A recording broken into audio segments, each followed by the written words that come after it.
dargagummaan isee ofiif jiraachuu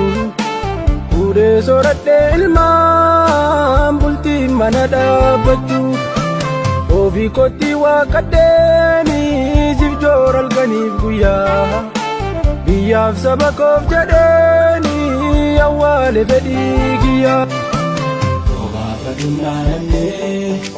beelaaf deemuu waadannee